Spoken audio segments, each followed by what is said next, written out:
स्वागत है आप सभी का हमारी इस YouTube channel study with Trisha में। दोस्तों आज हम लोग रासायनिक अभिक्रिया और समीकरण के सब्जेक्टिव क्वेश्चन को देखने वाले हैं जो कि आपके मैट्रिक एग्जाम के लिए काफ़ी महत्वपूर्ण है। तो ये सारे क्वेश्चन जो है वो आपके NCERT के हैं, तो इसलिए आप इस वीडियो को शुरू से अंत तक देखते रहिए, क्योंकि आपके सारे एग्जाम में कोई भी एग्जाम हो या आपका मैट्रिक हो, कोई भी इसमें NCERT का क्वेश्चन आता है और आपके लिए हम NCERT क्वेश्चन लाए हैं। तो चलिए बिना टाइम गवाए वीडियो को स्टार्ट करते हैं। और पहला नंबर क्वेश्चन देखिए दोस्तों, कह रहा है कि वायु में जलाने से पहले मैग्नीशियम रिबन को साफ क्यों किया जाता है। यानी कि आपको मैग्नीशियम का जो रिबन होता है उसको वायु में जलाने से पहले उसको साफ क्यों किया जाता है। तो हमारा उत्तर हो जाएगा वायु में जलाने से पहले मैग्नीशियम रिबन को साफ किया जाता है ताकि वह जलते समय पूरी तरह वायु के संपर्क में रहे, यानी इस पर जो धूल कण सब नहीं रहना चाहिए, तभी वायु के संपर्क में आएगा और वह अच्छे से जल पाएगा।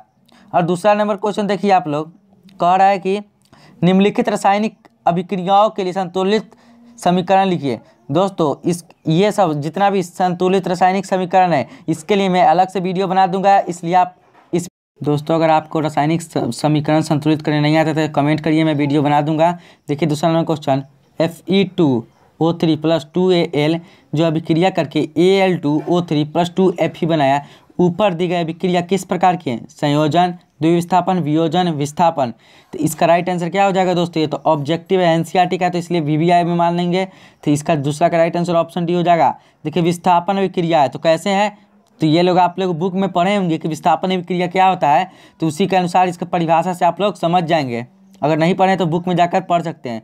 देखिए तीसरा नंबर क्वेश्चन है आपका दोस्तों, कहता है लौह चूर्ण परतनु हाइड्रोक्लोरिक अम्ल डालने से क्या होता है। सही उत्तर पर निशान लगाइए। ए में कह रहा है कि हाइड्रोजन गैस और आयरन क्लोराइड बनता है। बी में दिया आपका क्लोरीन गैस एवं आयरन हाइड्रोक्साइड बनता है। और सी में दिया है कोई अभिक्रिया नहीं होती है। और डी में दिया है आपका आयरन एवं लवण जल बनाता है। तो इसका राइट आंसर ऑप्शन ए होगा, हाइड्रोजन गैस एवं आयरन क्लोराइड बनता है।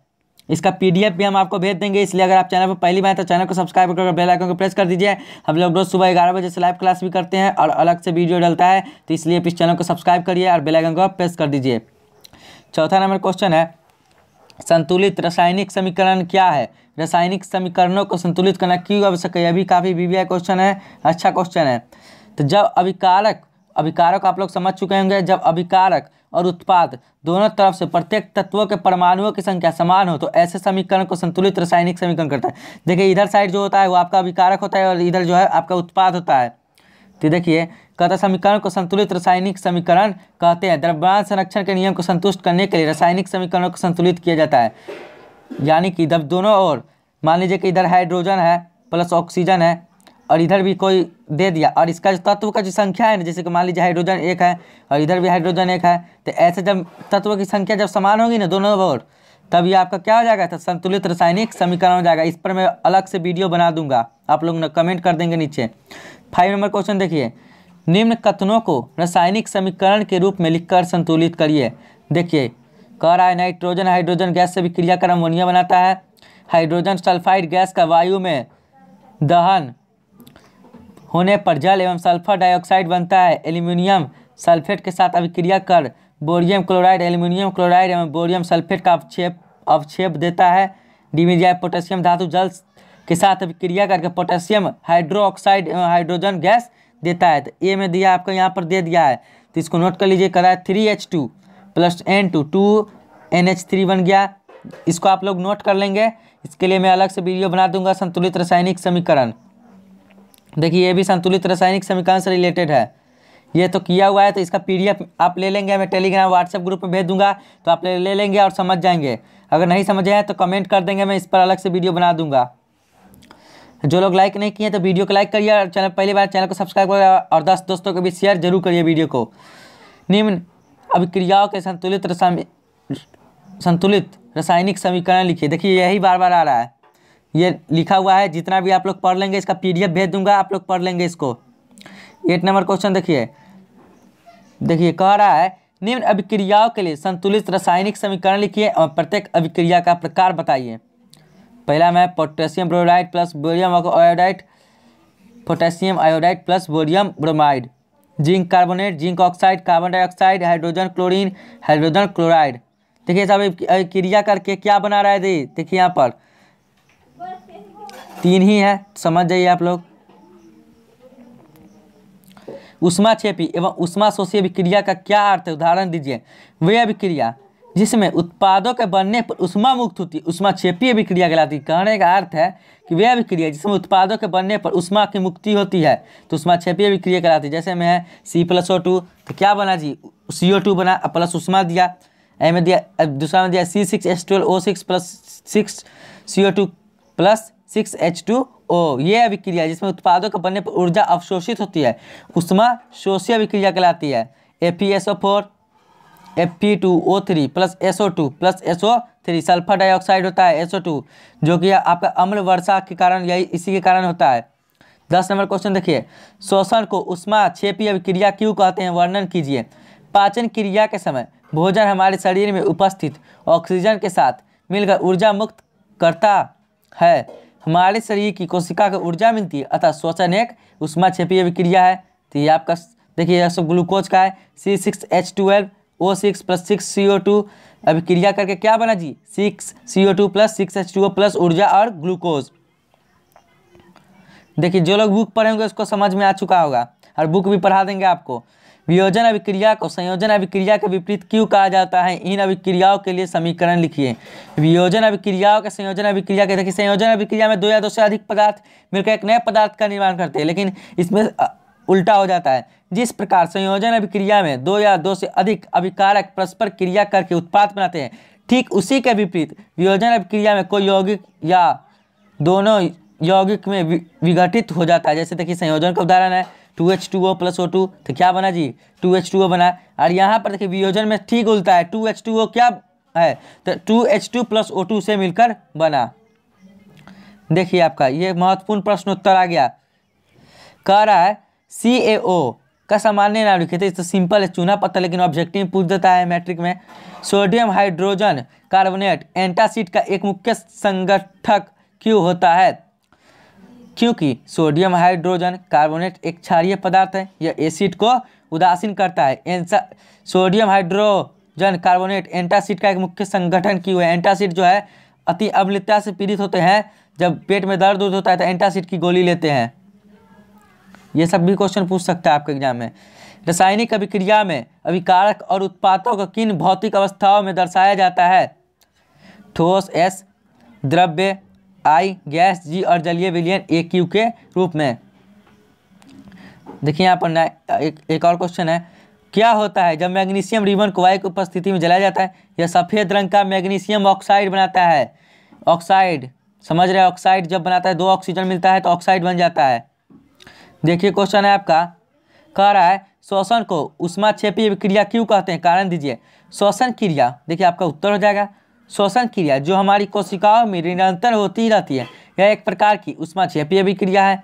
भोजन से प्राप्त कार्बोहाइड्रेट टूटने के बाद ग्लूकोज में बदल जाता है, जो श्वसन अभिक्रियाओं में ऑक्सीजन के साथ मिलकर हमें ऊर्जा प्रदान करता है। चूँकि ऊष्माक्षेपी अभिक्रिया में भी ऊर्जा निकलती है, इसलिए श्वसन को ऊष्माक्षेपी अभिक्रिया कहते हैं। यानी कहने का अर्थ है श्वसन क्रिया जो हमारी कोशिकाओं में निरंतर होती रहती है, यानी कि हमारे शरीर में जब कोशिका में जब निरंतर क्रिया होती रहती है, यह एक प्रकार की ऊष्माक्षेपी अभिक्रिया। भोजन से प्राप्त जब कार्बोहाइड्रेट टूटने के बाद ग्लूकोज में बदल जाता है, आप भोजन करते हैं उसमें से कार्बोहाइड्रेट जो बनता है उसमें ग्लूकोज में बदल जाता है, जो श्वसन अभिक्रिया में ऑक्सीजन के साथ मिलकर हमें ऊर्जा प्रदान करती है। यानी कि वो श्वसन अभिक्रिया में ऑक्सीजन के साथ मिलकर हमें ऊर्जा देती है। चूँकि ऊष्माक्षेपी अभिक्रिया में ऊर्जा निकलती है, इसलिए श्वसन को ऊष्माक्षेपी अभिक्रिया कहते हैं। देखिए कह रहा है आपका क्वेश्चन, उस अभिक्रिया का नाम बताइए जिसमें दो या दो से अधिक अभिकारक मिलकर एक उत्पाद बनाते हैं, इस अभिक्रिया को संतुलित समीकरण लिखिए। तो ये तो संयोजन अभिक्रिया का उदाहरण है। दो या दो से अधिक तत्व मिलकर एक नए पदार्थ का निर्माण करते हैं, जैसे C और O2 अलग पदार्थ है, मिलकर एक क्या बना गया तो CO2 नया पदार्थ बन गया। तो ये तो संयोजन अभिक्रिया हो जाएगा। देखिए क्वेश्चन है आपका, वसायुक्त अथवा तैलीय खाद्य सामग्री को लंबे समय तक रखने के लिए पैकिंग थैली में कौन सी गैस युक्त किया जाता है, क्यों और क्यों किया जाता है। थैली में ऑक्सीजन को हटाकर नाइट्रोजन युक्त किया जाता है, इसे उपचयन की संभावना खत्म हो जाती है और थैली में रखे पदार्थ विक्रंदित नहीं होते हैं, यानी कि उसमें जो गंध उंध नहीं फैलती है। देखिए क्वेश्चन नंबर आपका ये ऐसे ही प्रश्न है, कहता है वसायुक्त अथवा तैलीय खाद्य सामग्री के उपचयन से इनमें से कौन सा गुण आता है? देखिए उपचयन अभिक्रिया ये सब पढ़ाएंगे, जब आपका बुक पढ़ाएंगे हम तो वे विकेंद्रित हो जाते हैं। वसायुक्त अथवा तैलीय खाद्य सामग्रियों के उपचयन की गति धीमी करने के लिए महत्वपूर्ण उपाय लिखिए। देखिए वायुरोधी बर्तन में रखने के उपचयन की गति हो जाती है। थैली से ऑक्सीजन को हटाकर नाइट्रोजन युक्त करने की उपचयन संभावना खत्म हो जाती है। देखिए क्वेश्चन, उस अभिक्रिया का नाम लिखिए जिनमें अभिकारकों के बीच आयनों का आदान प्रदान होता है। द्विविस्थापन अभिक्रिया होता है। परिभाषा यहाँ पर दे दिया है तो द्विविस्थापन हो जाएगा। और क्वेश्चन है रासायनिक अभिक्रिया किसे कहते हैं? ऐसी प्रक्रिया है जिनमें नए गुने वाले पदार्थ का निर्माण होता है, रासायनिक अभिक्रिया कहलाती है। अब जैसे कि दूध से दही बनना, लोहे पर जंग लगना। रासायनिक समीकरण किसे कहते हैं? जब किसी रासायनिक अभिक्रियाओं के संकेतों अथवा सूत्रों के माध्यम से व्यक्त किया जाता है इसे रासायनिक समीकरण कहते हैं। जैसे कि 2H2 + O2, इसको हम लिखें तो रासायनिक संकेत है, ये संकेत है आपका, और ये सूत्र है, व्यक्त किया जाता है, रासायनिक समीकरण कहलाता है। तो ये महत्वपूर्ण प्रश्नोत्तर फिर शुरू हो गया। रासायनिक समीकरण के कितने भाग होते हैं? रासायनिक समीकरण के 2 भाग होते हैं।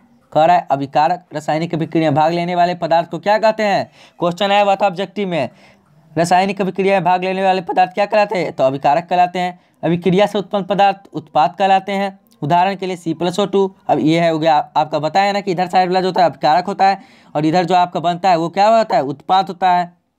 असंतुलित रासायनिक समीकरण किसे कहते हैं? तीर के बाईं ओर तथा दाईं ओर तत्वों के परमाणुओं की संख्या समान नहीं हो तो समीकरण को असंतुलित रासायनिक समीकरण कहते हैं। जैसे कि यहाँ पर दे दिया आपका 2Mg + O2, अब क्या बन रहा है जी? MgO। तो यहाँ पर MgO यानी कि Mg का जो संख्या है वो 1 है और ऑक्सीजन की भी 1 है, लेकिन यहाँ पे 2MgO है और ऑक्सीजन भी 2 है। और इधर साइड के क्या, ये आपका अभिकारक है और ये आपका उत्पाद है। यहाँ पर आपको ऐसे ऐसे करके आपको कॉलम बनाकर समझाएंगे। देखिए यहाँ पर दिया हुआ है मैग्नीशियम का अभिकारक 2 है, ऑक्सीजन का 2 है, लेकिन यहाँ का क्या है? उत्पाद 1 है और इसको संतुलित कर दिया है। देखिए यौगिक किसे कहते हैं? 2 या 2 से अधिक परमाणुओं के मेल से बने पदार्थ को यौगिक कहते हैं। ये हमेशा निश्चित अनुपात में होते हैं, जैसे H2O, H2SO4, CuSO4 and AlO3 इत्यादि। देखिए आपका क्वेश्चन है, कह रहा है कि ऊष्मा के आधार पर रासायनिक अभिक्रिया कितने प्रकार की होती है? ऊष्मा के आधार पर रासायनिक अभिक्रिया के 2 प्रकार होती है, ऊष्माक्षेपी अभिक्रिया, ऊष्माशोषी, ऊष्माक्षेपी। देखिए क्वेश्चन आपका कह रहा है ऊष्माशोषी अभिक्रिया की परिभाषा उदाहरण सहित लिखिए। कह रहा है आपका उत्तर, जिस अभिक्रिया से ऊष्मा का अवशोषण होता है उसे ऊष्माशोषी अभिक्रिया कहते हैं। N+O2 N2O, इस अभिक्रिया में ऊष्मा का अवशोषण हो रहा है। ऊष्माक्षेपी अभिक्रिया की परिभाषा उदाहरण सहित दीजिए। जिस अभिक्रिया में ऊष्मा निकलती है यानी कि गर्मी निकलती है उसे ऊष्माक्षेपी अभिक्रिया कहलाते हैं। जैसे कि C+O2 तो CO2 यानी यही जो है आपका CO2 से गर्मी ज़्यादा होता है और इससे रिलेटेड के क्वेश्चन पूछेगा। संयोजन अभिक्रिया से आप क्या समझते हैं? यह भी तुरंत होता है वह अभिक्रिया जिसमें 2 या 2 से अधिक पदार्थ मिलकर एक नए पदार्थ बनाते हैं, उन्हें संयोजन अभिक्रिया कहा जाते हैं। जैसे 2Mg + O2 2MgO। इस अभिक्रिया में मैग्नीशियम एवं ऑक्सीजन मिलकर अभिक्रिया करते हैं, एक नया पदार्थ मैग्नीशियम ऑक्साइड बनाते हैं। जो लोग चैनल पर आए हैं चैनल को सब्सक्राइब कर बेल आइकन को प्रेस कर देंगे। इसका PDF लेना है तो टेलीग्राम व्हाट्सएप ग्रुप में जुड़ जाइए, लिंक डिस्क्रिप्शन में दे देंगे, आप कमेंट करके ले सकते हैं। देखिए उपचयन और अपचयन में अंतर स्पष्ट कीजिए। उपचयन और अपचयन एक दूसरे की पूरक अभिक्रिया है। जैसे उपचयन में ऑक्सीजन की वृद्धि होती है और अपचयन में ऑक्सीजन की ह्रास होते हैं यानी कि कमी होती है। देखिए ऑब्जेक्टिव में आया था ये क्वेश्चन, देखिए काफ़ी इंपॉर्टेंट है, कई लोग फंस गए थे। एक भूरे रंग का चमकदार था तो X को वायु की उपस्थिति में गर्म करने पर वह काले रंग का हो जाता है। क्वेश्चन 1 पूछ दिया आपका, इस तत्व का X एवं उसके काले रंग के यौगिक का नाम बताइए। इस अभिक्रिया का समग्र समीकरण लिखिए। तत्व X कॉपर है और काला रंग का यौगिक कॉपर ऑक्साइड है। और दूसरा में दे दिया है आपका आंसर, इस अभिक्रिया का समग्र समीकरण लिखिए। तो 2Cu + O2 तो ऊष्मा है, ऊष्मा से अभिक्रिया हुआ 2Cu बन गया। देखिए आपका संक्षारण, इंपॉर्टेंट क्वेश्चन। संक्षारण क्या है? धातु को संक्षारित होने से बचाने के लिए 3 विधियों के नाम लिखिए। खुली वायु या नमी जल के संपर्क किसी धातु की सतह पर आती है तो इस सतह पर वायु उस धातु से विक्रिया कर पदार्थ बनाते हैं, जिसे धातु श्रेय होता है। इस परिघटना को संक्षारण कहते हैं। धातु को संक्षारित होने से बचाने की 3 विधियाँ है। जस्तीकरण, पेंट करके, तेल या ग्रीस लगाकर। देखिए जब जो जंग उंग सब लग जाता है ना, तो इस संक्षारण को बचाने के लिए जो है जस्तीकरण करते, पेंट करते हैं लोहा पर, तेल या ग्रीस लगा देते हैं। क्वेश्चन है रासायनिक समीकरण को संतुलित क्यों किया जाता है? द्रव्यमान संरक्षण के नियम संतुष्ट करने के लिए रासायनिक समीकरण को संतुलित किया जाता है। रासायनिक समीकरण को संतुलित क्यों किया जाता है? द्रव्यमान संरक्षण के नियम संतुलित करने के लिए रासायनिक समीकरण को संतुलित किया जाता है। देखिए 2 क्वेश्चन आ गया, ये क्वेश्चन भी अभी बताए हैं। देखिए क्वेश्चन, उस अभिक्रिया का नाम बताइए जिसमें किसी पदार्थ में ऑक्सीजन निष्कासित होती है, तो यह अवकरण होता है। तो और अवकरण का एक और नाम है, तो आप कमेंट करके बताइए, मैं अभी पढ़ाया हूँ, या फिर आप बुक में देखकर कमेंट करिए कि क्या होता है जी। तापीय वियोजन क्या है, इसका उदाहरण दीजिए। ये लास्ट क्वेश्चन है। तो तापीय वियोजन क्या है दोस्तों? देखिए प्रश्न है आपका, तापीय वियोजन क्या है, इसका एक उदाहरण दीजिए।